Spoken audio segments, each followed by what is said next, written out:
Magandang araw sa inyong lahat. Ako po si Banat Bayat. Ito na nga, matindi ho ang ating pag-uusapan ngayon. Malupit, kaya huwag kayong kukurap dahil matindi ho ang ating babanatan ngayon. Ako, ladies and gentlemen, ay nako, etong mga issue na itatalakay natin, napaka-importante ho kasi ho atin po itong isisiwalat ho ang mga hipokrito at double meaning na mga politiko, ika nga. Ibig sabihin ko ng double meaning, yung dalawang kara, ika nga, two-face, dalawang muka na mga politiko sa ating bayan. At alam nyo, sa mga araw na ito, ay napagtanto ko na talagang matindi ho ang problema natin sa ating bayan. Bakit to? Kasi marami hong nagmamalinis na napakarumi naman pala. Yeah, napakarami hong nagmamagaling na hindi naman pala magaling. Yeah?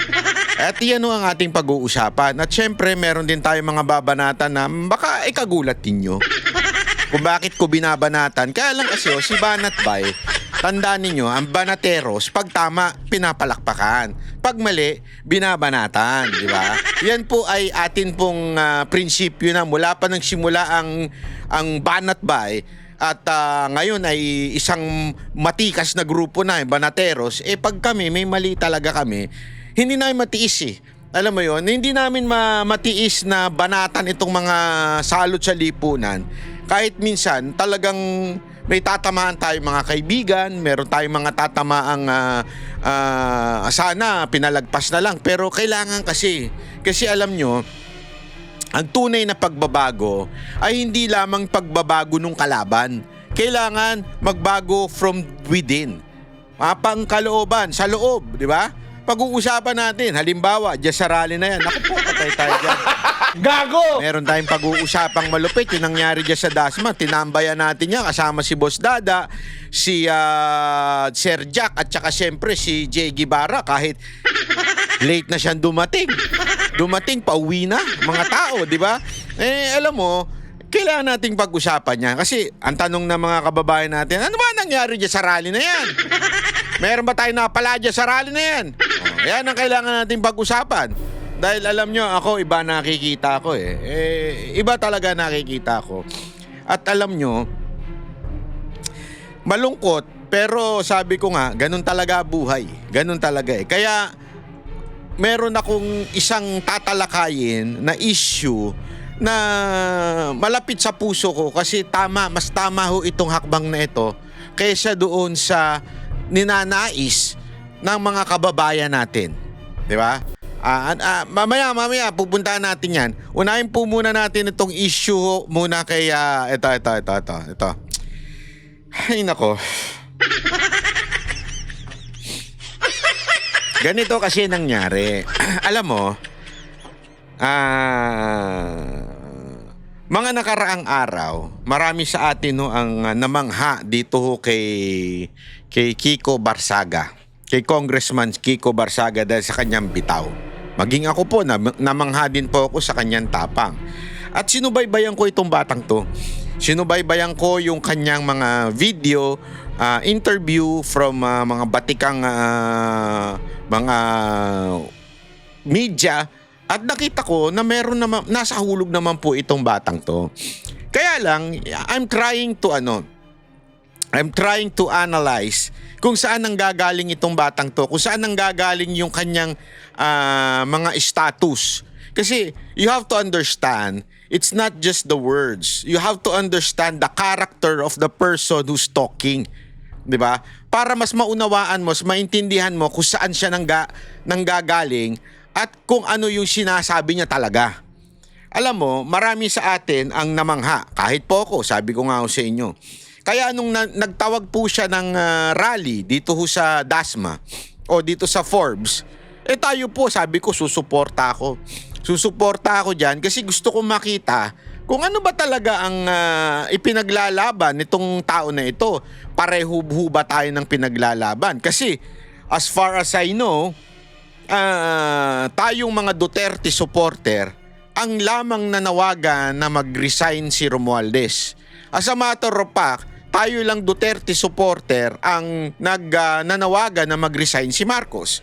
Sa katunayan, ito mga Pinklawan at saka yung mga komunistang terorista, sila ho hindi ho nananawagan kay Marcos na mag-resign dahil mas kaya ho nilang tiisin na nakawan tayo ng mga politiko kaysa sa paupuin nila si VP Sara Duterte. Yan ang katotohanan, wag na ho tayo magmangmangan.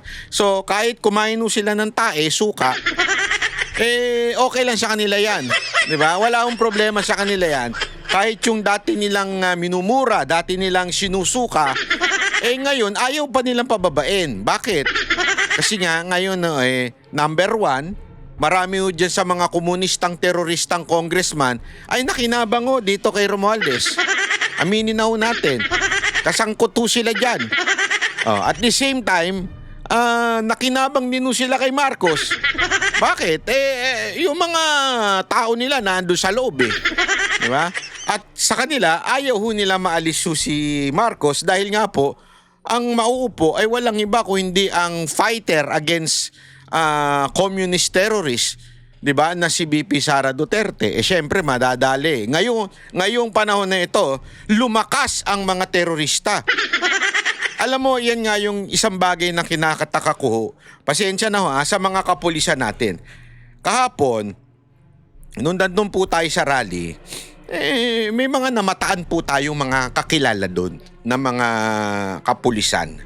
At meron tayong sabi nga nila, wala naman, hindi naman sila against sa ating pinaglalaban. As a matter of fact, some of them are with us. Okay? But kaya lang, hindi ho nila hindi ho nila pwedeng suwayin yung kanilang leader na nag-uutos sa kanila, na bantayan at pauwiin tayo dahil nga syempre yan ang kanilang mandato, 'di ba? The security, which is they have a point. It's a private subdivision. It is not really a public subdivision. So it's a private subdivision na nadadamay pati po yung ibang mga natutulog doon, ika nga. So naintindihan ko yung sentimento nila. Alam mo, sana tayong mga supporter ni Pangulong Duterte na alam naman natin na mahal ang kapulisan, wag ho tayong sa kanila. Wag ho tayong magagalit sa kanila. Sila ho sumusunod lamang sa utos. Naintindihan ko yan. Kaya lang, pagpasensyahan nyo na rin po yung ating mga tropa dyan na kung sakasakaling talagang kailangan lang ilabas ang hinaing ng taong bayan. At hayaan nyo po, dahil nakakainis na po talaga. Mantakin mo Ito lang aside from dun sa ninanakaw. Ito, makinig kayo mga kapulisan at kasundaluhan. Aside from dun sa ninanakaw ng mga nakaupong politiko, ang masakit pa ho dito, ladies and gentlemen, mga banateros, nating mga kapulisan at kasundaluhan, pinalakas po ng administrasyon na ito ang mga pumapatay sa inyo. Huwag niyo kong kakalimutan yan. Ang mga pumapatay sa inyong mga kabaro, inyong mga tropa nyo sa mga probinsya, ay pinalakas ng putang inang gobyernong ito. Yan ang katotohanan. Alam ko, alam nyo yan. Dahil sa panahon ngayon, lumakas po ito mga NPA, mga terorista. Lumakas po sila.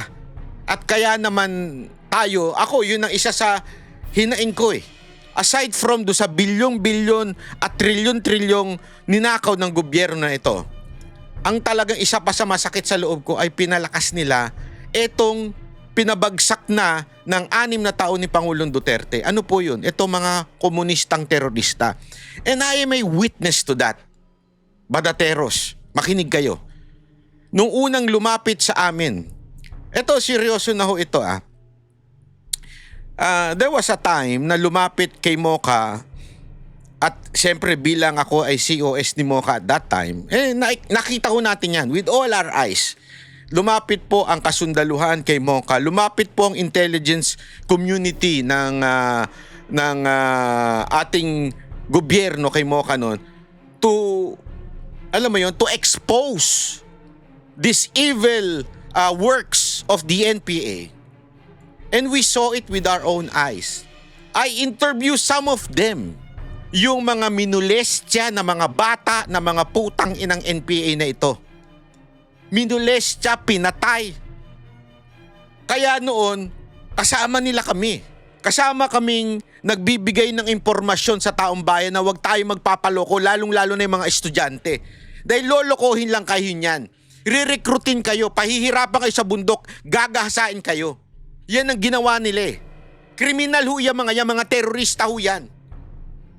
Ang kinatataka ko at kinasasama ng loob ko, nung panahon na yon, pinayagan ng administrasyon ni Marcos na lumakas itong grupo na ito sa pamamagitan ng empowering this communist congressman na nakaupo sa kamara.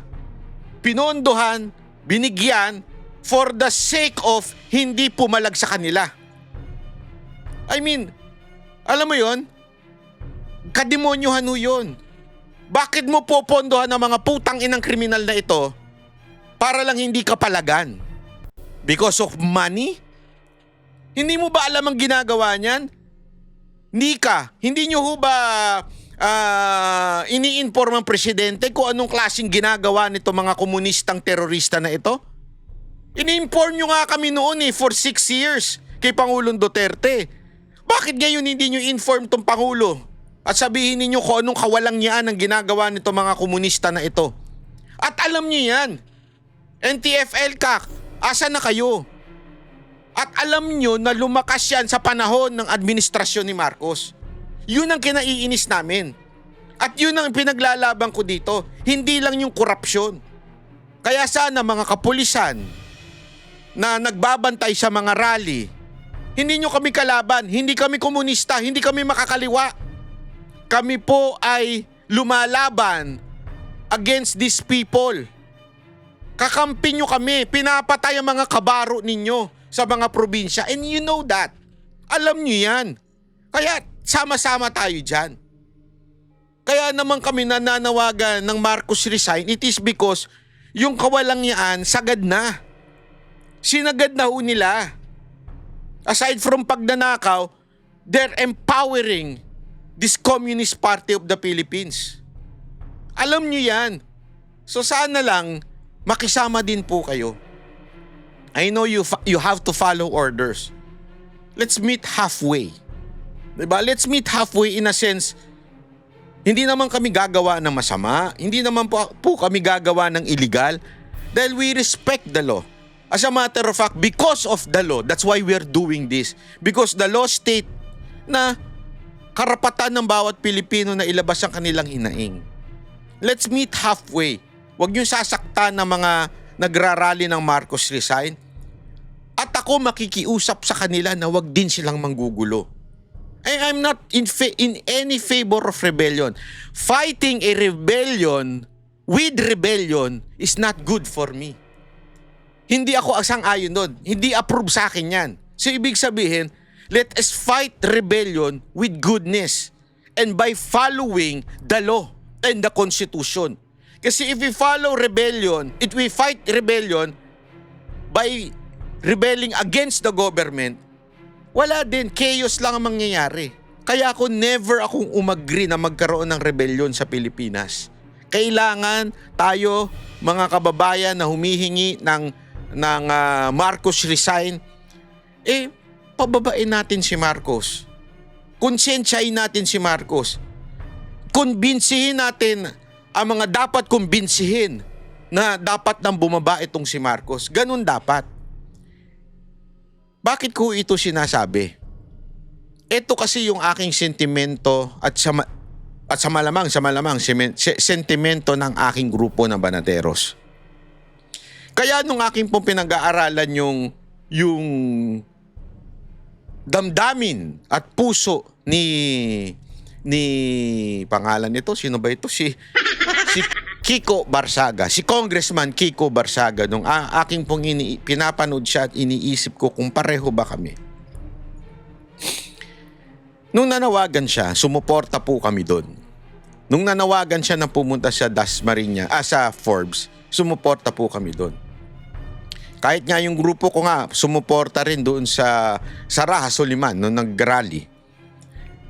Ang hindi ko lang maunawaan dito sa part na to ay bakit po siya umuwi kung siya yung nanawagan at supposedly nangunguna. As a matter of fact, yung mga pulis nga doon hindi alam kung sino yung organizer. Di ba Congressman Kiko Barsaga, makinig ka. Maganda yung pinaglalaban mo. Pero kayang ipaglaban ng mga vlogger yung ginagawa mo. Talk is not enough. We can do that. That is our role as a vloggers. Ang dami namin na lumalaban, matagal nang lumalaban dito through our vlogs, social media account. Okay sana yun. Kaya lang, much is given to you. Ano yun? The mandate na maging isang representante ng isang congressman. It was given to you, not to us, vloggers, but to you. Ibig sabihin, sabi nga, di ba, much is given, much is required. So that privilege, that masasabi nating that gift or responsibility na maging isang congressman, we expect more from you. And I was expecting you're going to lead that rally. Pero what did you do? You went there, nagmeow-meow, nagpa-interview sa media, then umuwi. Sorry to say, I'm a bit frustrated sa'yo. It's not nice. Kaya nung mga tao kahapon na nagpunta doon, na sumunod sa panawagan mo, ligaw. Bakit? As a matter of fact, I was there. And they were asking na, sino ba ang pwedeng dito, manguna? Sino po ba ang pwedeng magsalita dito? Yun yung host doon eh. Hindi pala host. Yung kumuha ng mikropono mula doon sa pick-up na pumunta doon. Pinabati ko pala yung pumunta ng pick-up doon. Yung babae may aso. Ang ganda-ganda niya. I mean yung aso niya, yung aso. Ang ganda ng aso. Inaabot na nga sa akin yung mic. Pati yung nagsasalita doon, hindi ko alam kung host ba yon. Tinatawag pa ako sa mikropono. O magsalita ka na, banat bay, banat bay, banat bay, banat bay. Ganun ang ganun. Ako, nagpunta po ako doon to observe. I went there to support the call of Congressman Barsaga. And never in my wildest dream or never in my sabihin na natin pangarap o wildest dream o na mag-epal. Hindi ko talaga hindi ko linya yun. Madaldal lang po ako sa video, pero yung pupunta ako doon at magsasalita, hindi ko talaga yun. Hindi para sa akin yung mga ganun. Bakit to? Kasi hindi naman po akong organizer noon. And ayokong makulayan yung rally na supposedly that rally is not pro-Duterte rally. And I know, pag ako po na andun, alam naman ng lahat na pro-Duterte ako. Alam naman po ng lahat na ako'y Duterte supporter. Alam po yun. And pag pinagsalita nyo kaming banateros, alam nyo naman lahat na kami Duterte supporter, magkakaroon ng kulay. As much as possible, that rally should not be a Duterte rally. Maybe, marami sa amin doon, we admire the leadership of Duterte. Okay, walang problema yon. But it's not supposed to be a Duterte rally. Kasi ako naniniwala ko, we have to unite, the people has to unite in one color. Which is Marcos resign movement. 'Di ba? Hindi Duterte ilagay si Duterte. Alam nyo, hindi naman sa sinasabi kong ayoko si VP Sara Duterte. Siyempre gusto kong maging pangulo yun. Sana ngayon na mismo, ngayon na. Kaya lang hindi yun ang dahilan kung bakit ko gustong pababain si Marcos. Kaya ako kung gustong pababain si Marcos dahil sa corruption issue, dahil sa pagiging incompetent, at sa pagiging pinabayaan niya itong lumakas tong mga komunista, yan ang dahilan kung bakit gusto ko siyang bumaba. Secondary na lang na siyempre gusto kong maging presidente si VP Sara Duterte. Anyway, sure naman si VP Sara Duterte sa 2028. Naintindihan yung ibig ko sabihin. Kaya it's a bit frustrating. Sorry again, hindi ko binabanatan si Congressman Kiko Barsaga. Hindi ko siya binabanatan. Ang akin lang, Kiko Barsaga, makinig ka. We are happy with your post. We are happy with your meow meow. Kahit nakukornehan na ako, I'm happy with that. It's you. Sabi nga nila, it's the language of Gen Z. Ako, buwisit talaga ako sa Gen Z. Pasensya na ha. Hindi ko masakyan yung Gen Z. Pero since it is your language, I respect that. Walang problema sa akin. Kaya lang, more than anything else, Congressman Barsaga, what we need is your presence. What we need is your presence leading the way. Eto, makinig kayo. I'll be honest with you. Someone called me kasi nakita nila yung post ni Jay Guevara against Kiko Barsaga. Hindi kami nag-uusap ni Jay ha. Sa totoo lang, hindi ko nga siya kinausap kasi inindihan ako ng animal na yan sa Tagaytay. Hindi ko siya kinausap. Pero na umaga, bumanat na siya kay Kiko Barsaga. And someone very important in my heart, the love of my life, my dad, called me at sabi niya nga, bakit wag niyong babanatan si Kiko? Kasi for the safety of the person. Kaya kailangan niya ring umalis. And you know, I try to think of that. Kasi open-minded naman ako. Sige, tama. For the safety of this person, he has to leave. Okay ako doon, convince ako. Sige, go. Tama, mali. So tinawagan ko si Jay. Hoy Jay, ba't mo binanatan si Kiko? Tapos tinatanong niya pa kung buburahin niya. Sabi ko, hindi, wala, tuloy mo lang yan. Ang akin lang, bakit? Ano ba ang problema? Tinanong ko siya. Kasi sabi ni Daddy ganito. Pero hindi ko siya pinabubura ha. Kasi malaya kami, kanya-kanya kami. Malaya naman kami. Pinaliwanag ko lang sa kanya. Sabi, kasi for the safety, blah, blah, blah, ganito. Tapos bahala ka na kung anong gusto mong gawin dyan. Nasa sayo na yan, okay? Ito ang masakit. Hindi pala masakit. Na-realize ko, habang nanonood ako ng news, sa sinabi ni Kiko Barsaga, anong sabi niya? Ilang beses ko narinig sa kanya to and it reminded me, at kaya doon medyo pumutok yung ugat ko. Slight lang naman. Pumutok yung ugat ko na sinabi niyang paulit-ulit na he is willing to die. He is willing to die for his country. So,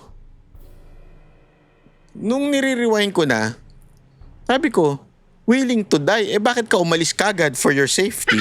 Kung that's the reason is for your safety, akala ko ba you're willing to die?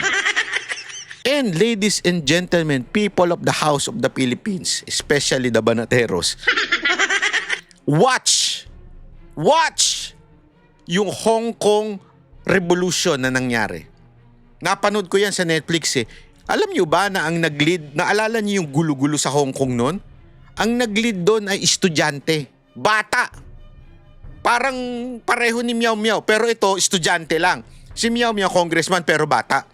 Ito estudyante lang. And all the persecutions nangyari doon sa bata na yun. As in nakulong, lahat.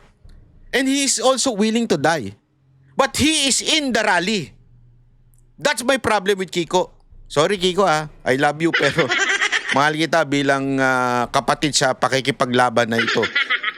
Pero if you're really willing to die, yun ang sinasabi mo. Sana you should have stayed. Kasi people are already coming. Pumupunta na sila eh. Ang ginawa mo, pumunta ka, nag-hi, hello, meow, meow, tapos umalis ka na. You left the people na tinawag mong pumunta doon.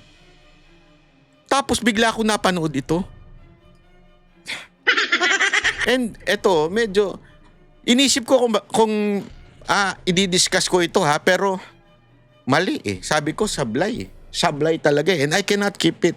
Kilala niyo ako, mga Banateros. Matagal nang nanonood sa akin. Hindi ako makatiis. And I don't care. I really don't care if maraming ma-offend sa sinasabi ko at magagalit. Bakit? Naalala niyo, wag niyong kakalimutan that I am the only person who stood up. I'm the only vlogger who stood up against Thinking Pinoy. And many of you left me. Why? Sabi nyo, matalino siya. Sabi ko, hindi matalino yan. Babaligtad yan. Tingnan ninyo. Oh, I prove you wrong. Si Thinking Pinoy ang bumaligtad. Tama, mali. Second, si Maharlika, sabi ko, maraming nagagalit sa akin. Kahit yung mga kampo nila Joey nun, parang hindi nila ako maintindihan. Hindi sila nagagalit sa akin, ha? Hindi lang ako maintindihan bakit I'm not in favor of Maharlika and happy sila nung kay Maharlika. Sabi ko, look, one day, kayo ang kakanain yan without any reason. Ngayon, atat na atat silang kanain. Bakit? Kasi kung ano-ano kasinungalingan ng pinapakalat ni Maharlika eh. Di ba? To the point, pati si Robin. Sabi ko, seryoso ka ba, Maharlika? Si Robin kung ano-ano pinagbibintang niya, pumupunta daw sa Amsterdam, nag-uuwi ng kung ano-anong ewan. Yun ang chismis niya, na pinanood ko yung huli niya kasi may nag-send sa akin, no, tinan niyo, pinagbibintangan yung mga baklitas na pumunta doon na nag-uuwi daw dito ng, pati si Robin nag-uuwi daw dito ng pinagbabawal na substance. Nung pinakinggan ko, sabi ko, hala, saan mo naman nakuha yun? Hindi, minsan mo nakuha yung informasyon na yan. May pinakita ka bang proof? Wala din. But remember, I am the first vlogger who opposed her. Marami rin na nagalit sa inyo. Pero ngayon, nagsisisi na rin. At sinasabi ninyong, tama ka pala, Banat Bay. Luka-luka nga. Now, hindi ko sinasabing ganito si Kiko, I think Kiko would be a great leader. Kaya nga, as early as now, sinasabihan ko na eh. And hindi ko sinasabihan. I'm rebuking him publicly. Sinasabi ko na sa kanya, Kiko, you have the potential to be a good leader. Maybe someday a good president. Honestly, ako convinced ako doon. But you have to level up. I know medyo bata yung pag-iisip mo pagdating sa mga issue. Pero hindi sa issue pala. Pagdating sa mga ways mo, yung actions mo, walang problema dyan eh. Carry ko yan eh. Pero you have to level up. If you really want your words, principle to spread across the nation, you have to stand up kahit na sabihin na natin may problem sa safety mo. Ganun talaga eh. Sugalan to mga kababayan. Kami yung banateros. Ako nga po sugal na eh. You take your precautions. Be careful, do everything to protect yourself, but at the same time, do it. Wala kang choice eh. 'Di ba? Ganun eh. Ganun po tayo eh. Ako, nagdami nagtatanong sa akin kung delikado ba buhay ko. Sabi ko, ganun talaga buhay eh. So, meron akong mga ginawang security na ways para to protect myself.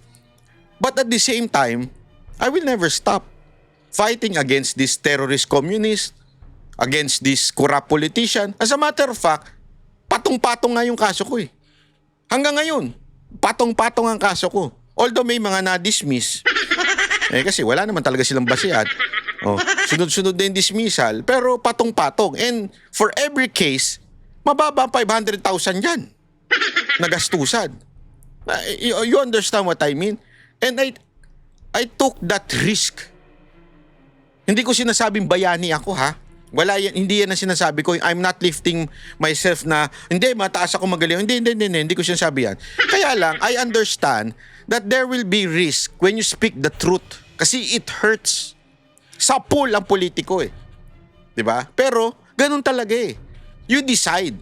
So sa akin, Kiko Barsaga, since nagsasalita ka naman, itodo mo na. Samahan mo ng aksyon. Kasi kung puro salita ka lang din, wala kang pinagkaiba sa mga kasamahan mo diyan sa Kongreso. Naintindihan mo? Sana you would take this as a constructive criticism. At sasamahan kita pag ikaw talaga ay lumaban ng yung talagang namumuno, hindi yung magpapapicture na uuwi na kagad. Magdamagang binantayan ng pulisya ang isang exclusive subdivision kagabi dahil sa isang protesta kontra gobyerno.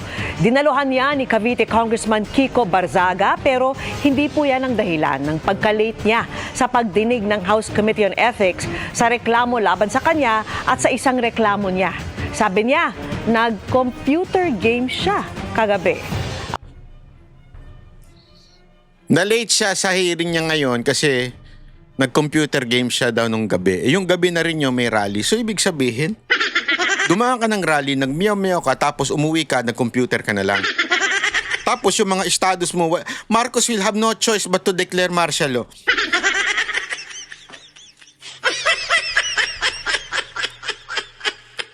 I know marami sa inyo medyo masasaktan dito sa sinabi ko ito. Pero if you were there in the rally, you know what I'm talking about.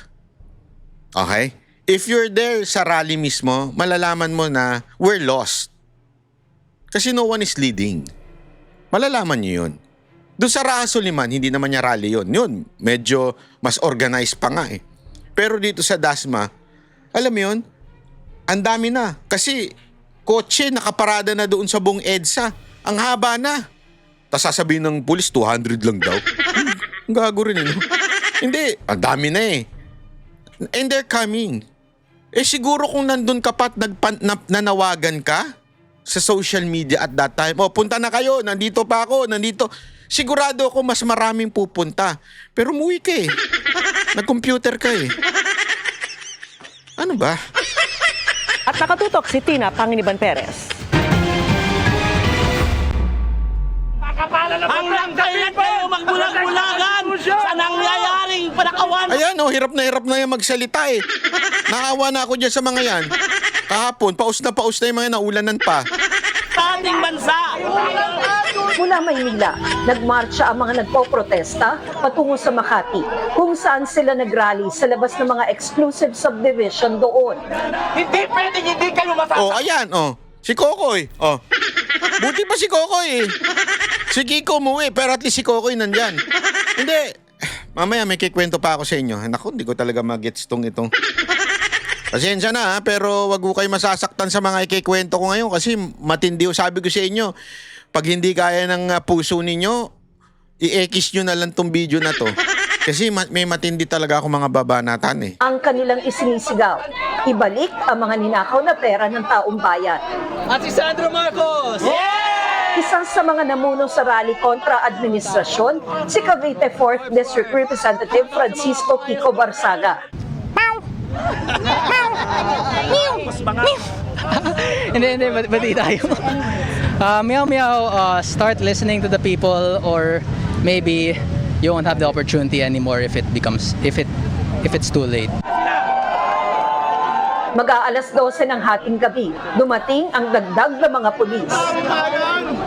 Unti-unting nabawasan ng mga rallyista nang bumuhos ang ulan. Di totoo yan? Tumabi lang sila, sumilong lang, hindi naman nabawasan. Tulad ni Boss Dada at saka ni Sir Jack, sumakay ng patrol, akala ko na nahuli na eh. Hindi kasi, pagdating ko doon, umuulan, di ba?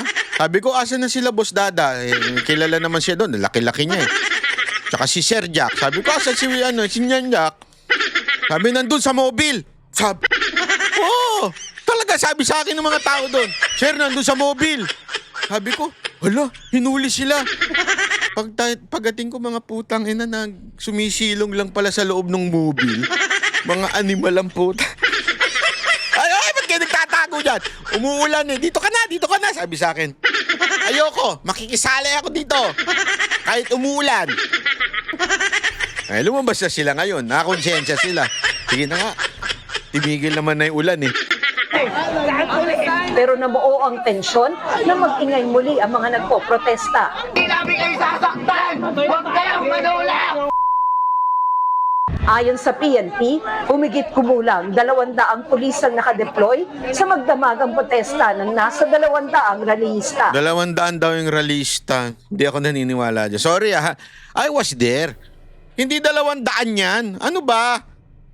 Mga libo ho yun nandyan. Hindi 200. Sorry pero I beg to disagree. We are observing maximum. Madilim lang kasi. Kaya hindi mo makita yung iba na nasa gilid-gilid. Tolerance. Marami kasi nag-o-observe.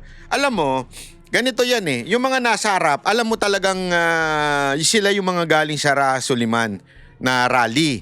Pero ang dami ho dyan, yung mga teenager, mababait, magaganda, mga pogi, mga may pera. Alam mo, hindi totoo, hindi ako nagbibiro. Nasa gilid-gilid lang sila, mapapansin mo sila eh. Kasi iba yung demure nila. Hindi ko naman sinasabi yung mga nasa harap, jologs ha. Hindi ko sinasabi yun. Kaya lang sila, alam mong basang sisiw na. Galing na sa Suliman, naulanan na. Yun na ibig ko sabihin ha. Pero itong mga dumating lang dito, dahil sila po ay nakinig sa panawagan ni Kiko, may mga matatanda nagrally. May mga galing pa sa ibang bansa na nagpunta dyan. Ganun talaga eh. Gets nyo? Iba't iba. At yung alam mong, hindi to hinatak. Eto, nagpunta talaga kasi nanawagan si Kiko. And they were there in the sides. Nakikita ko sila, ino-observe ko. Kung pansinin ninyo, paikot-ikot ako dyan. Nandyan ako, nag-iikot ako. Tinitingnan ko yung tao. Tinitingnan ko kung ito ba ay hinakot o ito ba ay talagang pumunta dahil nakinig sa panawagan. Ang dami ho doon na nakinig sa panawagan ni Kiko Barzaga. At talagang nagpunta sila doon to show support. Marcos must resign. And I was there, nakikita ko talaga sila. Tapos, alam yun, yun nga yung medyo sabi ko, patay ka. Clueless tuloy ito mga to kung anong gagawin nila. Problem is, wala namang humaharap na organizer. We are trying to to prevent them from getting close to the gate. Kasi mga private private property to. Anyway, nalabas naman nila yung kanilang hinanaing eh. Walang direktang tugon ng palasyo sa nangyaring protesta. Pero sabi nito, ang tangi lamang pong hiling ng Pangulo ay kung kayo magpaprotesta, dapat naaayon sa batas. Kung hindi po ito naaayon sa batas at kayo pa'y lumalabag na, dapat po siguro kayong kasuhan. Yun na. So nananakot na, kakasuhan. Hindi, yan kagad ang nila eh. Panakot nila eh, kasuhan. inabot ng hanggang madaling araw ang rally. At kinaumagahan, late dumating si Representative Barzaga para sa nakatakdang pagdinig ng House Committee on Ethics sa Kamara. We're very busy last night. I was just playing games on my computer. Baka meow. Matatanda ang inireklamo si Barzaga ng mga kapwa kongresista dahil sa pag-asal umano ng di-akma sa isang kongresista at paglabag sa konstitusyon at House rules. Isa sa mga nagsampa ng reklamo, si House Deputy Speaker Ronaldo Puno, inireklamo rin ni Barzaga, kabilang ang pagsupil umano sa political dissent at paggamit sa litrato ng mga pribadong individual. Bumuo ang komite ng Reconciliation Subcommittee para subukang pagkasunduin ang magkabilang panig, pero hindi tiyak kung mangyayari ito. I prefer not to settle because I want to try to make my defense there kasi mas maganda talaga pag if we can all air our grievances out and to talk about it. There is no reconciliation because this is not a personal grievance. Hindi naman sa akin ang insulto. Ang insulto is to the institution. Para sa GMA Integrated News, Tina Panganiban Perez. Yun na nga. Alam mo, may mga nagtatanong din sa akin kung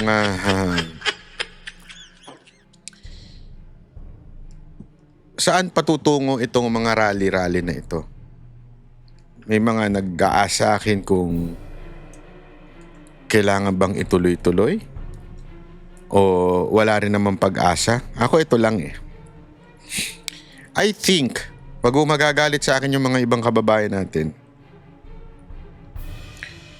walang mangyayari sa mga rally na ito if we will not be united as one to fight against this corrupt government. Ang problema kasi hati-hati. Yan talaga nakikita ko eh. And that's what they did. I don't know how they did it, pero they did it perfectly, ika nga. Bakit kanyo? One, yung mga supposedly makakaliwa na dapat nangunguna sa Marcos resign, hindi. Mas tinatarget pa po nila si Sara Duterte kaysa kay Marcos. I don't know how they did it, pero hindi sila nagre-reklamo kay Marcos.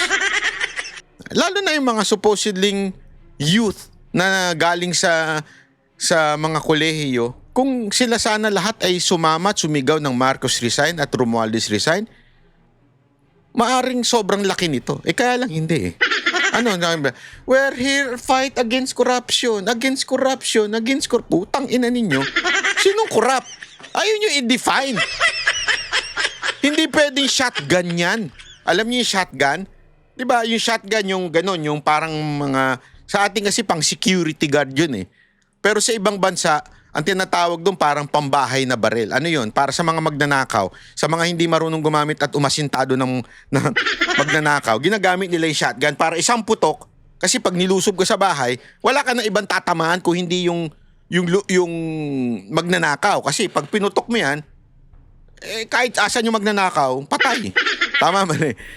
Ayan yung ginagamit sa bahay, shotgun. Ha? Hindi yung ginagamit sa public. Bakit? Kasi pag pinutok mo yan, maraming tatamaan. Kasi maraming tama yung mga ganun eh. Yan ang tinatawag na shotgun eh. Hindi eh, dapat sniper. Hindi ko sinabing sniper si Marcos ha, huwag kayong tanga. Ang sinasabi ko lang, kung kayo babanat, sniper nyo, ibig sabihin, sino ba yung corrupt? Hindi yung pwedeng, basta kami anti-corruption, anti-kabaklaan. Ay, mali, meron pala. Yung mga kasi ganun eh, di ba? Anti-corruption. Pero pag tinanong mo sino, basta lahat na nasa gobyerno, corrupt. Hindi pwedeng ganun. Dapat i-define nyo sino ba ang gusto nyo munang paresignin, di ba? Masyado kayong nakukulayan ng si Sara Duterte kasi papalit kaya ayaw namin na Marcos resign. Isi na lang muna namin yan. Di ba? Isa yon. Yung mga kaliwana, yung Pinklawan, ganun din ang utak. So, hindi talaga pwedeng mag-unite. At ito pang pinakamatinding, pinakamasama. Na sana na tayo na yung pinakamarami. Supposedly, tayo ng mga Duterte supporter. Why? Naipanalo natin ng presidente. Huwag niyong kakalimutan yan. Tayo ang pinakamarami. Naipanalo natin ng presidente. Naipanalo natin si Marcos dahil sinuporta natin si VP Sara Duterte. Kayo mga nagpabudol. Ano ba ang dahilan nyo? Ba't nyo binoto si Marcos? Alam nyo yan. Lahat na lumalapit sa akin na nabudol. Kasi sabi ni VP Sara Duterte, therefore, the only reason why you voted for Marcos, it's because of Sara Duterte. So kung tatanungin mo talaga, malaki talaga ang Duterte movement o yung mga tao. Ito ang masama. Mismong doon sa loob ng Duterte, hinati-hati. Ayoko na lang magpangalan. Hindi, sige na nga, pangalanan ko na. Mismong sa loob ng Duterte supporter, may hati-hati dyan. Diba? Yung mga maisog, yung mga isang grupo na ito. Tapos, hinaluan mo pa ni Maharlika. Isa pa talagang pampaguli yan. Mantakin mo, magsalita na naman siya against dun sa rally kagabi. At sinabi niya, hinayjack daw ng mga Team Alpotera.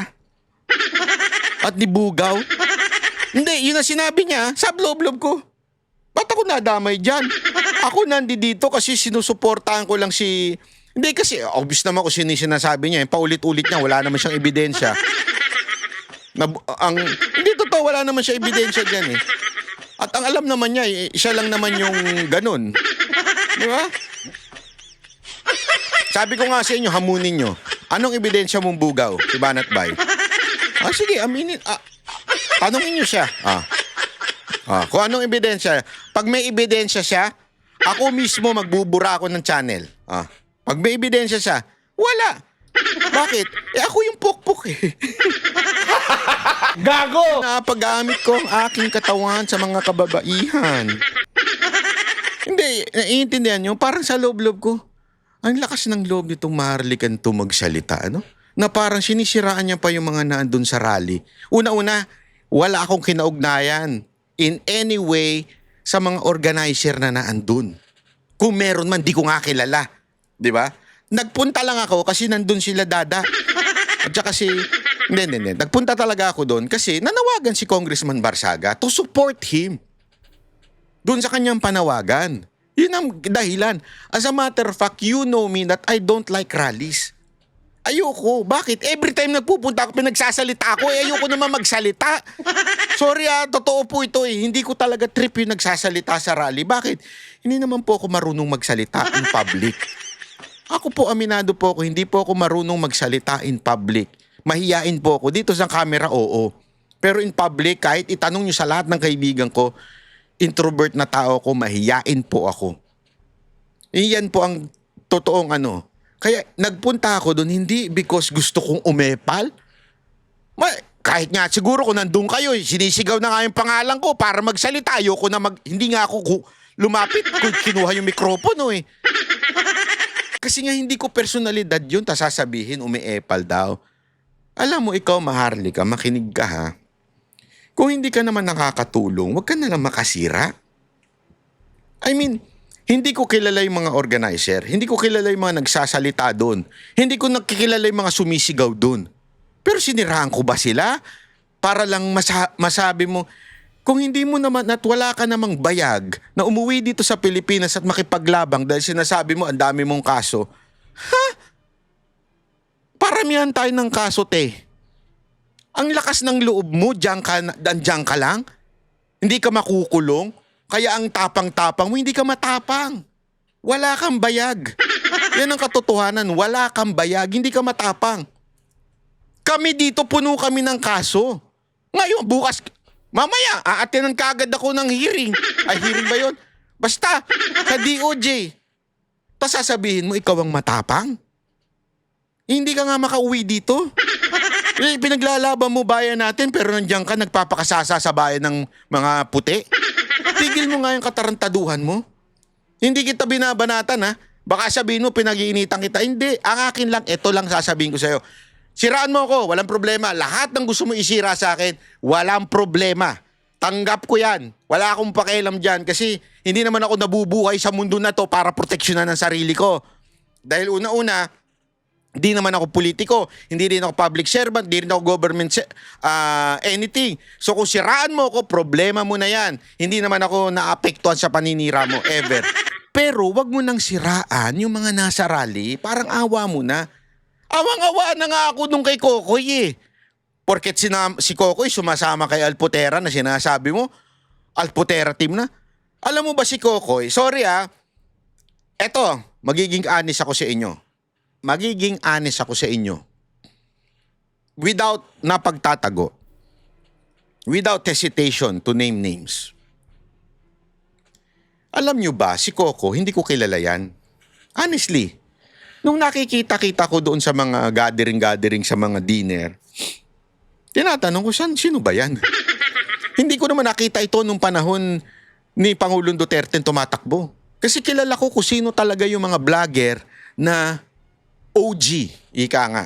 Mga legit na mga galing, yung talagang hindi pa presidente si Duterte kung lumalaban na sa kampanya. Magkakakilala po kami. Kilala po namin ng isa't isa.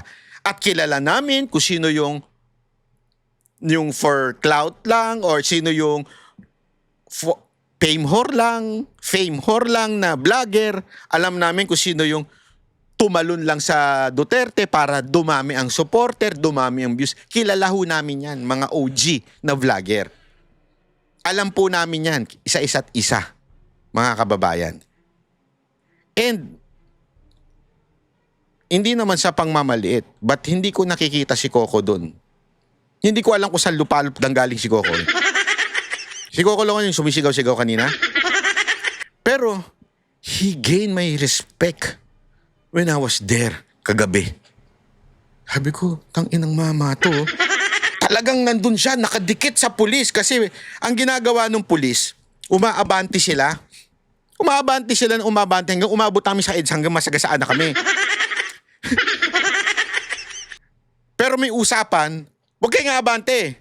Hindi kami aabante rin. Kasi di ba yung mga makakaliwa talagang ginaganon-ganon nila yung pulis hanggang paluin na sila. Kasi yun ang gusto nila eh. Optics yun eh. Yung pinapalo-palo. Di ba? Yung mga nila, yung mga neophyte ng mga makakaliwa, yung mga NPA, neophyte, yun ang initiation eh. O, paluin nyo yung pulis para paluin kayo. Tanggap na kayo. Tanong nyo kay Ka Eric, ganyan na initiation nila. Sa kahapon, mapayapa. O, hindi kami lulusob, wag din kayong aabante. Yun ang usapan. Yung mga pulis, unti-unting umabante. Si Coco, hindi gumalaw. Tumayo, mag-isa na lang, kinakain na siya ng pulis. Nakagano na sa kanya yung pulis, nakapaligid na. Siya lang yung taong hindi umaalis. At nakikipagsigawan siya. Usapan natin, di kayo gagalaw. Hindi ako gagalaw dito. Uhulihin niyo ako. Sige, maninindigan ako dito. Alam mo, nagulat ako doon sa mama kasi... Hindi, totoo to Hindi ako nagbibiro dito. Napahanga ako, sabi ko, tanginan to. Ito may bayag. Ito matapang. Hindi lang puro vlog. Nagigets nyo ba? Hindi yung puro ngaw-ngaw lang sa social media. Di ba? Kahit nga ako mismo, naliit ako Kasi, hindi naman ako kasi party doon. Nag-observe lang ako. Gusto ko nga humarang Kaya lang tuwing lumalapit akong ngumingiti yung mga pulis. Hindi ko alam, ano ba tingin nyo sa akin, clown? Tumingiti sila parang nakikilala nila. At parang sinasabi na, Banat Bay, magkakakampi tayo dito. Huwag ka nang ano dito. Parang ganun kasi kilala ko nga, marami akong kilalang pulis doon kagabi. As in, alam ko at nakikiusap sila na pare-pareho tayo dito. Galit tayo sa mga magnanakaw. Pero wala kaming choice kasi nasa private kayo. Which is I understand. Remember, ang rally dapat sa public space lang. 'Di ba? Hindi sa private. That's sa private So wala tayong kalaban-laban doon. Yun nga ang kinatatakot ako. Bakit nawala si Kiko?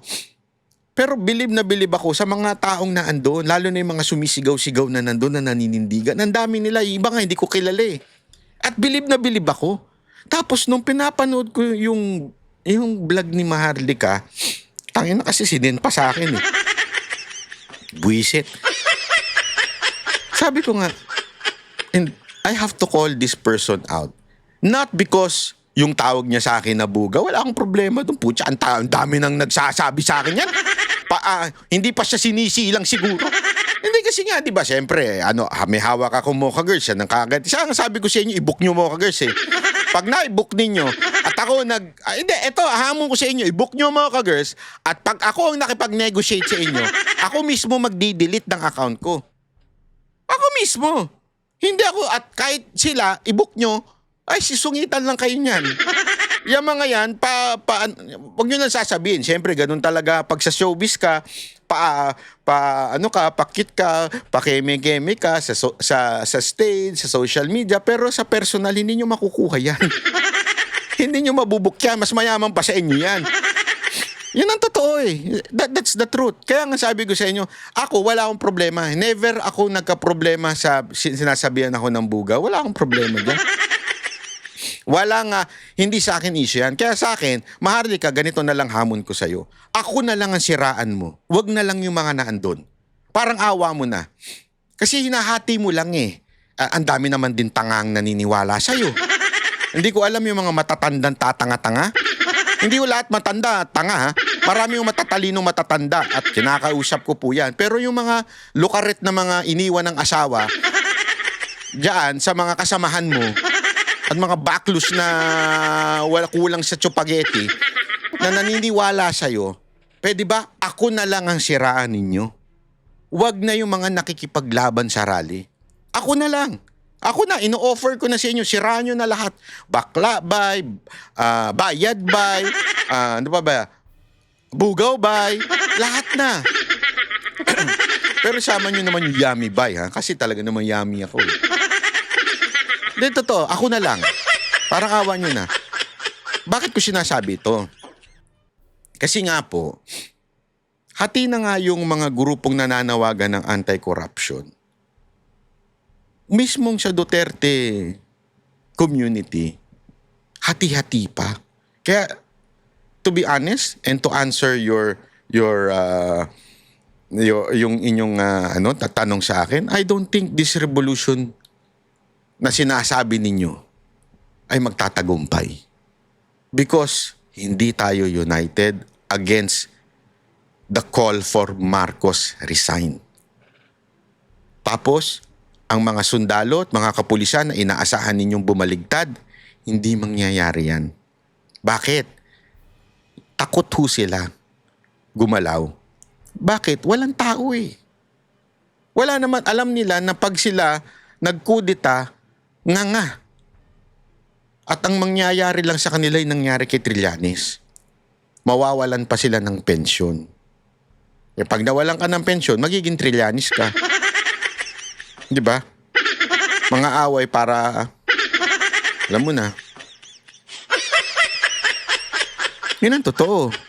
Kaya nga mga kababayan, sinasabi ko na ho sa inyo, there is another option na kinainis ko dahil meron akong isang kakilala na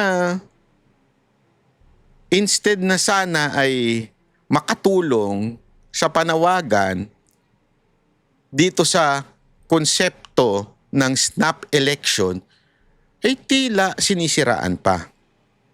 Sino ho ito? Pasensya na. Disclaimer, I know this person, kakilala ko po ito, nakakausap ko to dati, but I have to call him out because sa tingin ko, he made a public mistake that has to be corrected publicly. Pagpasensyaan mo na, Sir, Idol, Ben Tulfo, but I have to call you out on this. Noong una, pinalagpas ko pa eh. Noong una, pinalagpas ko pa yung puna mo kay Marcoleta. Na keso sinabihan mo ng epal dahil doon sa Blue Ribbon. Sir, hindi maganda. Lumalabas na bitter kayo kasi natalo kayo, sir. Idol, bossing. Hindi maganda na putak kayo ng putak ngayon doon sa mga nagtatrabaho, lalo na kay Senator Marcoleta. And now, it proves na sana pala iniretain na lang si Marcoleta as a Blue Ribbon Committee chair kesa sa ngayon walang nang nangyayari. As a matter of fact, ngayon, kasasabi lang ng kapatid mo na si Erwin Tulfo na ipagpapaliban na muna yung hearing sa flood control. Pambihira, sabi ko. So, pasensya na dahil I have to call you out on this. Pinalagpas ko na ito eh. Pero ito yung hirit mo. Ito paparinig ko lang sa inyo yung hirit niya dati. Nung chairman pa si Marcoleta. Imbestiga. Puro pa epal. Inarong trabaho ng Senado. Alam nyo na, mag-imbestiga. Karamihan sa kanila, pa-epal. Forma. Kunyari, maraming nalalaman. Sa patinig naman kasi dapat hindi mo nasasamutan ng mga gano'n. Yun ang optics eh. Yun ang sinasabi ng isang taong nakasalamin na hating gabi na yun ang epal siguro. Yun ang pasikat. Di ba? Ayun, Sa ganung kalawak na problemang kinakaharap ng ating bansa, isang araw pa lang eh. Laying the predicate pa lang eh. Kaya nga, sabi niyo, Sen. Biglang kung ano-ano na yung... Bakit teka, sabi nung isang broadcaster, di ba, ilalaki yung palaging kahit na hating gabi nakasalamin na pang-araw. Kang mga gumagawa dyan, puro pasikat yan. Puro pasiklab yung mga yan. Puro epal. Ayun yung unang hirit ni Ben Tulfo dito kay Marcoleta. And sabi ko nga noong una, napakasablay naman ng hirit na to. Pero pinabayaan ko kasi, siyempre, pananaw niya yan, opinion niya yan eh. Kaya lang, wala siyang ginawa kung hindi bumanat at bumanat. At may narinig ako sa kanya, na tila, sandali, para kang Marcos loyalist na. Mukha kang kinakargahan ka na ni Marcos ha. Kasi pati si Robin, pati si Cayetano, binabanatan mo na. Na parang sandali, ito na nga lang yung mga taong nakikipaglaban sa Senado, yan pa yung binabanatan mo. Alam ko, binanatan niya yung kanyang kapatid na si Erwin at saka si Rafi. Pero, hindi kasi you're trying to say to the people na you're different from them.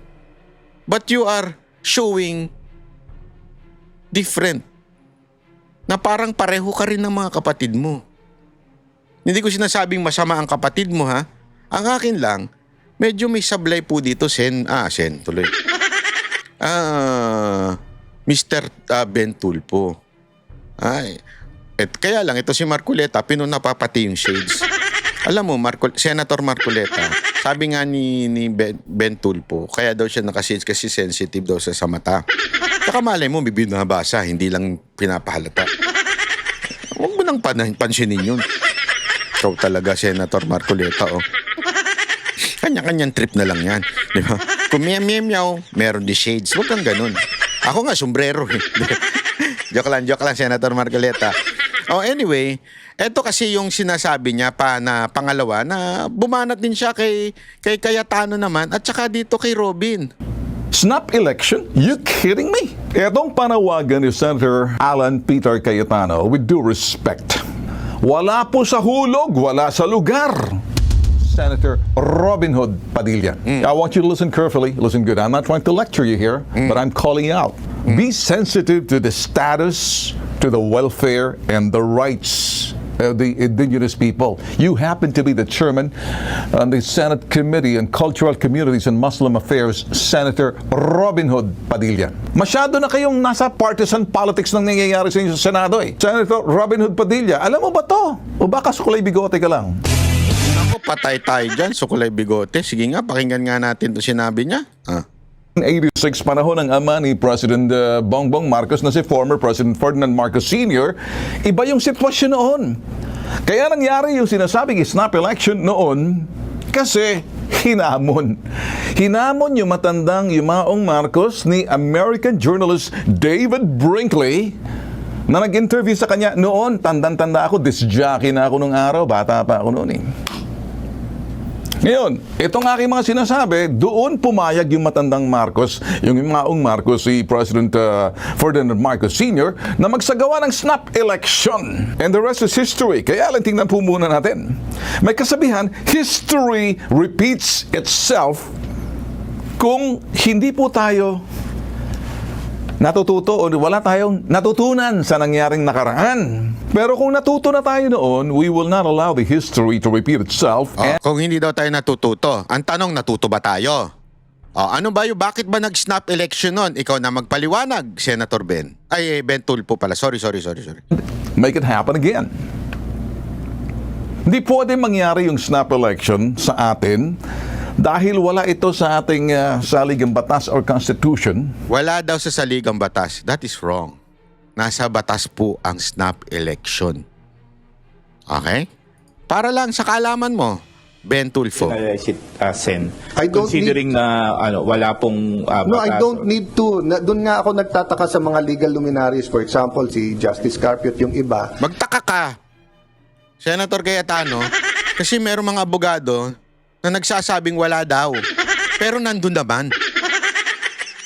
Di ba? Doon ka magtaka. Nakikialam sa law kahit hindi na mga abogado. Wala daw sa konstitusyon yun. Pareho ba tayong konstitusyon na binabasa?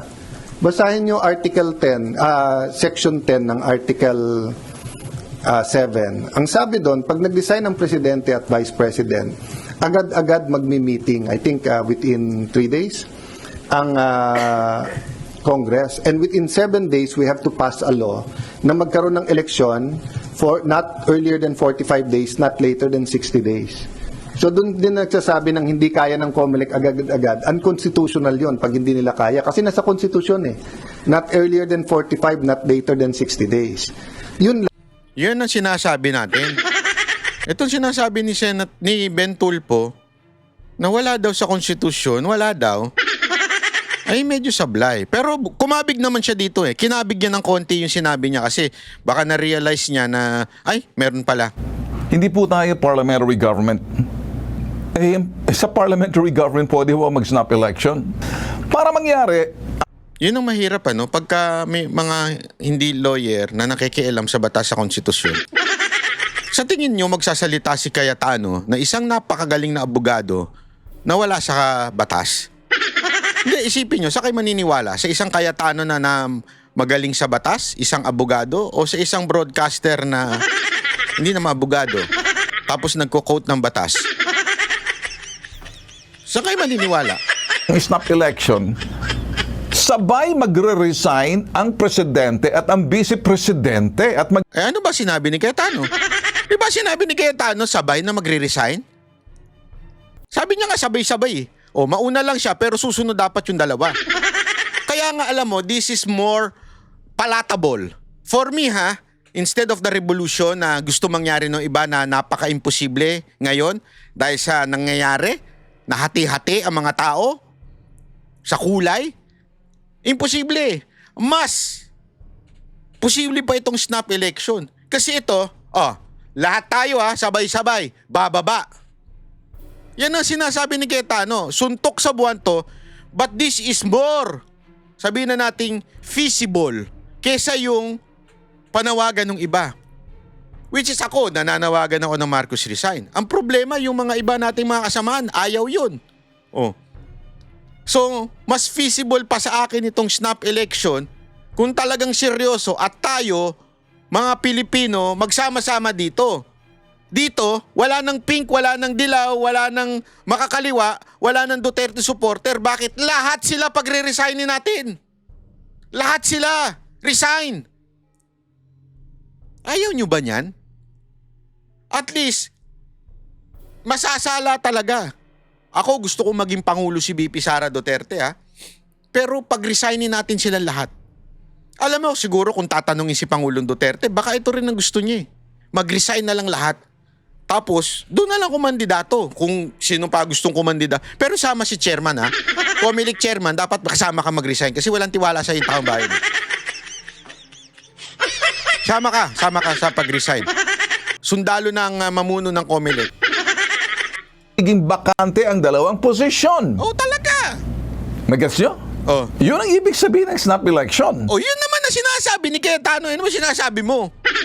So, pwede kasing snap election kung parliamentary. Pero depende na po kung paano nating itatalakay. Ang gulo-gulo mo naman, sir Pakay ko lang para magkakaintindihan po tayo rito. Ano bang ibig sabihin ng snap election? Tulad ng sinasabi nitong si Senator Alan Peter Cayetano, snap election is unscheduled general election called earlier than constitutionally required.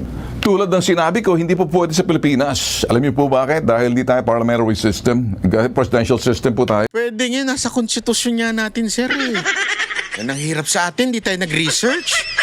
Senator. Idol. Hindi po kayo nag-research. Itong proposal ni Senator Peter Cayetano, gagawin ko, Kung titingnan po natin, itong mga elemento ng araw, nung araw po to, ako naman sinasabi... Ito daw ang elemento nung araw kung bakit nag-snap election, Ipapakita niya. Tingnan ninyo kung naandun. Kung naandi dito na ngayon yung elemento na yan. Iko lamang dito para magkaintindihan po tayo. Total, malaya naman po tayo magbigay ng ating sinasabi nating mga opinion, pero sa akin po, hindi opinion tong ang ginagawa ko, I'm not trying to, giving you my opinion, I'm giving you my analysis on the basis of the development from the past to the present and even history if necessary. Itong proposal ni Senator Alan Peter Cayetano, wala sa hulog Alam niyo bakit? Wala naman yung mga elemento tulad ng mga sumusunod. Ito daw, Wala daw itong mga to. Pakinggan ninyo. Political unrest, massive civil unrest, economic turmoil.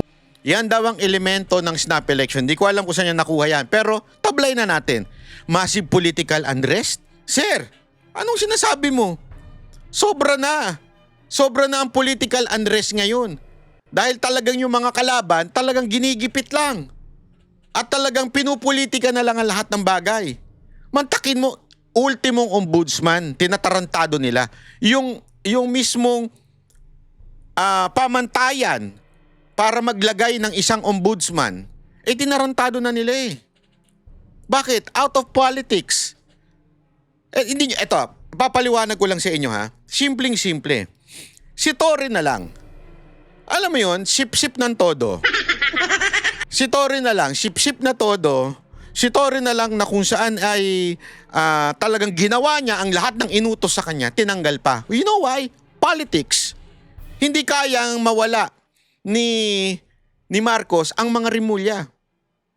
Kaya nung binigyan ng choice ni John Vic to si Marcos, sino pipili mo? Ako siya. Ganun na nangyari dyan Pagbali-baligtarin mo, ganun na nangyari dyan. Kailangan mamili ni Marcos, sino? Siya o ako? Parang jowa lang, ano? Yung kabit mo ako. Ganun eh. Kaya naman yung kabit, yung jowa mo ako. Diba? Ano ibig sabihin nun? Ibig lamang sabihin nun, pinili niya. Political ang galaw ni Marcos, political. This time, mantakin mo, ultimong kapatid ni Marcos, galit na galit kay Remulla, DOJ Secretary Remulla. Kahit sablay, kahit ang daming kaso, ipinilit sa ombudsman. Bawal yun supposedly. May mga kaso siya eh. Nakalagay ho sa rules. Pag may kaso, hindi pwede. Hindi nga sinabi doon sa rules, convicted, hindi pwede. Hindi, basta may kaso lang. And yet, isinantabi na yun. You know why? Because of politics. Political decision. Kaya nga political unrest, massive civil unrest. Oo, galit na ang taong bayan. Ikaw na lang atang hindi. Sorry Senator Idol Ben Tulfo, Sir Bossing. Ikaw na lang po atang hindi galit. May civil unrest na. Gusto na nga ng mga tao na wag magbayad ng tax. I don't agree with that. But yun na gusto ng tao. Hindi lang magkasundo-sundo pero galit na lahat ng Pilipino. Pangatlo, economic turmoil na sinasabi mo. Sir, hindi mo ba narinig yung report ng na nalugi na tayo sa stock exchange? Although binawi, ewan ko siguro nasisante, hindi ko alam kung anong bigla niyang binawi, pero naibalita na ng lahat na talagang bumagsak ang stocks, mga investor, mga Koreano nagagalit na sa atin. So may economic problem na tayo. Tapos sasabihin mo, etong elements of snap election, wala. Sir naman, ano yan? Pero wag ka mag-alala. Bitag ka sa sasabihin ko mamaya-maya. Tuloy lang natin to. May tama. Tuloy natin No to dry na magkakaroon ng investigasyon. Yung nga lang sana ipubliko. Ito naman yung kay Robin. Para makita kung sino maparusahan, sino yung masampahan ng kaso. Ang problema pagdating sa ombudsman, wala pang nakaupo. Naku, tatagal tayo rito bago makakaabot ng hukuman. Ang gusto natin dito, tama si President BBM. Hindi natin pwedeng gawin mabilisan yan. Oo nga. Well, we can do it. Mukhang naging bata ka na ni Sir BBM Idol. Sir, bossing. Ano lang to wag tayo mapikon sa banat ko. Ito'y constructive criticism. Anyway, siguro naman hindi kayo pikon dahil kayo nga bumabanat din eh. Ako din, babanat din ako sa inyo. Huwag kayo mapipikon, sir, ha? Isang banat bay lang po ito. Ito hindi naman po pagmamaliit sa inyo, pero sir, para atang naiiba na tono ninyo Iba na ang awit ninyo ngayon. Tatakpo po ba kayo sa 2028? At hindi kasi ganito nangyari dito eh. Kinukuha siya ni Marcos eh. Humindi siya. Ay baka naisip niya that's a wrong decision dahil wala siyang makinarya. Kaya tuloy siya natalo. And this time, baka ang plano nito is sumipsip kay Marcos for 2028 senatorial. Baka may chance siyang manalo. Di ba? Hindi natin alam. Kaya kung bakit ganito natila ang tono niya para maka-Marcos na. Pwede naman tayo bilis-bilisan natin ng konti, pero ang gusto natin sabihin dito, wag naman bara-bara. Tama siya. Bilis-bilisan natin konti kasi baka mainit na yung taong bayan, mawala. Yung inaasahan nilang gustong makita na magkaroon talaga ng pananagutan. Oo nga naman, wag bara-bara, dapat matibay ang kaso, pag-aralan ng gusto, kaya lang there's such thing as a time element that we have to follow. What do you think, mga boss? Para doon sa mga naglalaro ng gusto na lang history. The history to repeat itself, snap election. Ito na. Yung Pampanga Ita, mga boss, Ito yung sinasabi natin dito. Nagrereklamo sila dahil mismo mga Ita, ginagamit yung mga IPMR, yung kanilang, indigenous people, mandatory representative. Pag yan ay nasa ilalim na ng DILG sa lokal na pamahalaan o provincial, nagiging miyembro na sila ng sanggunian, napapabayaan na sila, sinisweldohan na sila ng taong bayan. Pag sineldohan na sila ng taong bayan, umaakto na sila ng parang politiko. Napapabayaan yung kanilang mga katribo. Masakit po ito eh. Merong ibang mga katutubo na pinatraffic mo mula sa Mindanao, papatungo ng Luzon. Pagtatrabahuin mo, linlangin mo, papangakuan mo. Human trafficking ang tawag doon. Nasalba po namin yan eh. Are you listening, Senator Robin Padilla? Nakabaw! Ayan na. Now, binanata another thing na gusto kong sabihin sa inyo, itong mga AITA na napapabayaan, matagal na inilapit na pala ito sa Chairman ng Senate Committee on Cultural Communities and Muslim Affairs, si Senator Robin Padilla. Walang ginawa. 3 beses na kami. No comment. 3 beses na kami nagpapadala ng sulat para may parating sa kanya, para makipagtulungan kami. Hindi naman nakikipag-ugnayan, parang deadma lang siya. Ngayon, Senator Robin, ha? At mga kasama mo dyan sa Senado, I'm calling you out, guys. Kasi ikinire-research namin kung kaninong committee yan, ha? Nasa committee mo to, Senator Robin Padilla. Sana nakikinig kayo, legal staff ni Senator Robin Padilla. Mainit ang ulo ko sa inyo, ano? Nako Pati po. kayo, sapul sa akin dito. Pati yung mga staff mo, Senator Robin Padilla, kumuha ka na ng mga magagaling na staff para hindi ka natatabla. Maging sensitive kayo doon sa kalagayan.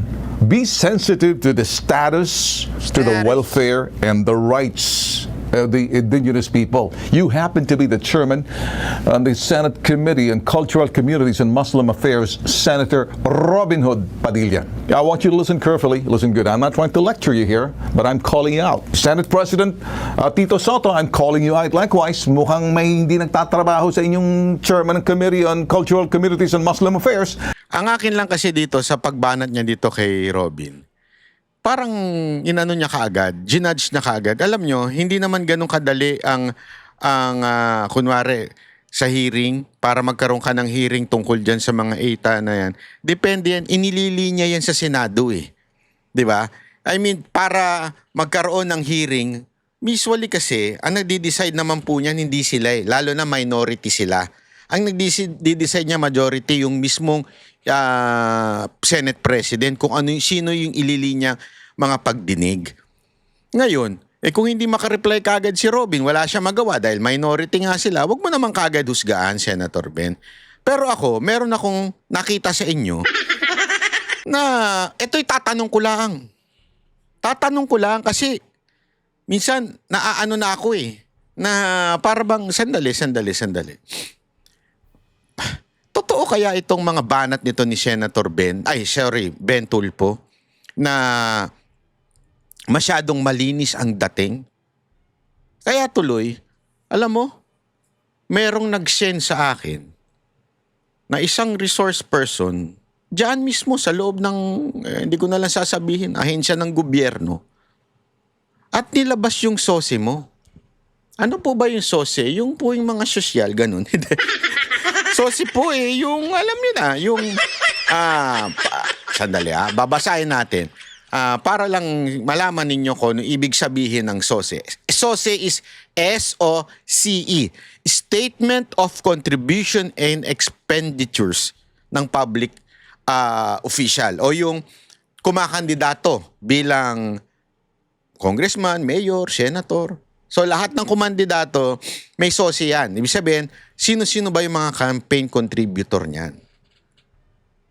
Alam mo, pasensya ka na pero may nag-send sa akin ito. Kaya itatanong ko sa iyo ito. Totoo ba itong SOSE na nakuha natin sa isang source na pinanggalingan ng campaign funds mo nitong 2025? Ito po yun. Basahin niyo po. Naku po, matindi po yan. Ano po yan, SOSE na nakasulat dyan? Dyan po nakasulat ha, kita ninyo. Papakita lang natin. Nakikita nyo ba yung mga dilaw na yan? Hindi po yung mga dilawan ha. Yan po ay, basahin natin, Footprints Construction. PAR. Ano ba to? Naku, hindi ko lang mabasa itong part na to. Basta, yan, PAR. Concrete Products Corporation. Susunod, MY is Construction Supply. Susunod, Atlanta Construction Company. CNF Construction. Purok mga kontraktor. Sir, kayo daw po ang nagsubmit nito sa SOSE. Hindi po ako ha. Nakuha lang itong impormasyon na ito at sinend sa akin ng Sabi dito, PAR, Pipes Concrete Corporation. Premium Megastructure Incorporation. Aba, pambihira. Ilan ito? 1, 2, 3, 4, 5, 6, 7. Ano mga contribution nila? 700,000, 2 million. Ayan, nakasulat to sa gilid. Nakikita ninyo. Oh. Ayan. Ay, 3 million pala ito isa. 375,000, 1 million, 1.3, 3 million. Uy, laki pala ng kinita. 800,000. So, sir, ako nagtatanong lang po. Ito yung isang tanong lamang po sa inyo. Idol Ben Tulpo. O, Bitag Tulpo. Ayaw mo kasing patawag ng Tulpo, Bitag na lang. Bibitagin kita ngayon. Totoo po ba itong pinadala sa akin na sose ninyo? Kasi puro mga construction to, mga kontraktor. At baka sabihin ng iba, baka naman pangalan lang yan. At saka ano naman masama sa construction? Wala naman masama sa construction. Wala naman po masama. Wala naman ako sinasabing illegal na itong bagay na ito. Pero kung yung construction ay nakikipag-deal sa gobyerno, yan po ay bawal. Meron po tayong tinatawag na Omnibus Election Code, BP 881. Ano ibig sabihin yan?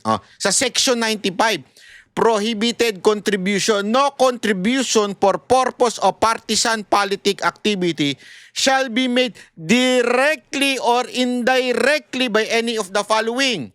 C. Natural and juridical person who hold contracts or subcontracts. Hindi lang contracts subcontracts to supply the government. So sa madaling salita, may bawal di umano sa inyong ginawa according to Omnibus Election Code. Kung totoo po ito. Kasi ang mga nag-contribute sa inyo tulad ng Premium Megastructure, may kontrata sa PPA ng nagkakahalagang 49 million.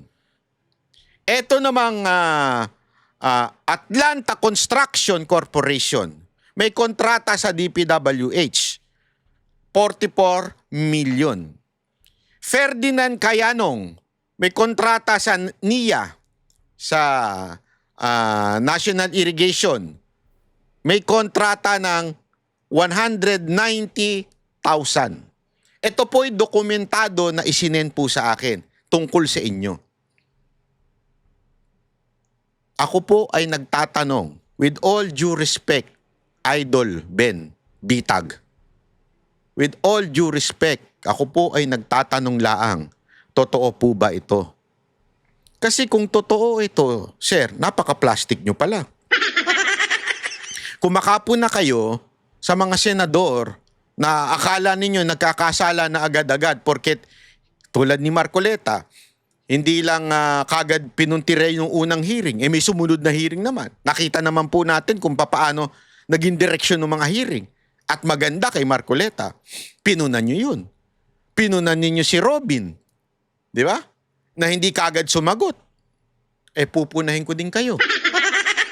The same thing na pinupunan ninyo sa iba ay ipupuna ko sa inyo. Senator Ben Tulpo. Senator na lang, magandang pakinggan yun. At saka baka masakit sa kanya. Huwag naman yun, baka masakit sa kanya yun kasi natalo siya. Wag ganun, banat. O sige na nga, Bitag Tulpo. Ako nagtatanong lang din. Same question, same judgment that you're giving the senators right now, the Duterte senators or the Duterte Black senators. The same question I'm asking you right now. Totoo ba itong mga contractor na contributor mo? Kasi may mga kontratang isinend sa akin na meron talagang mga tao na o may mga contractor na nandyan sa sosi mo. Ikaw po ang nag-submit niyan sa COMELEC. I don't know if that is true. That is a question. Totoo po ba na mga may kontrata sa gobyerno? Kasi kung meron, naku po, Sir, bawal ho sa batas yan. Oh. Hindi kasi para lang ho sa kaalaman ninyo ha, yung pong, hindi ko muna ipapakita sa inyo sa susunod. Yung nakipagkontrata sa PPA na Premium Megastructures Incorporated. Okay? Premium Megastructure Incorporated. Kung babasahin ninyo, naandyan po yan. Dali, asa na. Lalabas ko. Wait lang ha. Naguguluhan na ako sa dami nitong... Naandyan po yan. Naandyan po yan sa inyong SOSE. So, ibig sabihin po ba niyan, sir? Paka-plastic ninyo? Kasi puna kayo ng puna, pero naandyan naman pala yung mga yan. Yung Premium Megastructure Incorporated. Ayan meron akong kontrata na nakuha na itong Premium Megastructure na nakipagkontrata nung October 30, 2024 ay nasa pangalang si Alfredo L. Comendador ay itong Premium Megastructure na nakalagay sa SOSI ninyo ay nagbigay sa inyo in kind of 800,000. So, ibig sabihin, merong isang kontraktor na nandito sa inyong SOSE. Bawal po yan according to the law. That is not omnibus na bawal po yan, sir. So, ang tanong, sir, nagtatanong lang naman ako sa inyo, sir, ha? Huwag ko kayo magagalit. Ako, nagtatanong lang. Bakit to ganun? Kumakapon na kayo sa mga senador. Ganyan. Tapos kayo naman pala, may problema. At, etong si Alfredo, si Alfredo, anong pangalan nito? Si Alfredo Lim. Hindi. Iba pala yun. Mayor yun. Wala na yun. Si Alfredo Comendador Jr. na siyang pumirma under the Premium Megastructure Incorporated ay siya din pong pumirma dito sa sa isa pang kontrata. Na itong kontrata naman na ito ay under NIA, National Irrigation. Ano pong ito, sandali ito. Wait lang. Si Alfredo ay connected din sa Octagon Premium Concrete Solution na isa din yung nasa SOSE. Naku po, patay. Gago! Nasa SOSE nyo rin pala siya, sir. Yung ano mo pangalan nito? Octagon.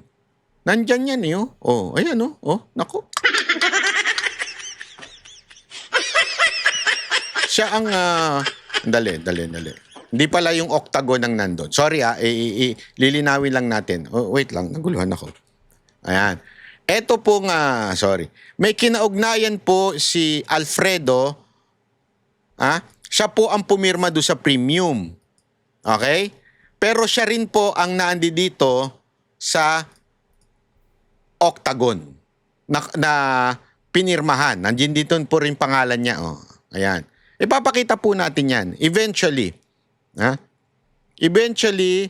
ipapakita natin ang connection ni Alfredo dito sa Octagon. Kasi nandyan yan Okay? Eventually, papakita natin. Pero tayo nagtatanong tayo, sir. Ito po Premium Megastructure Incorporation by Alfredo L. Ayan.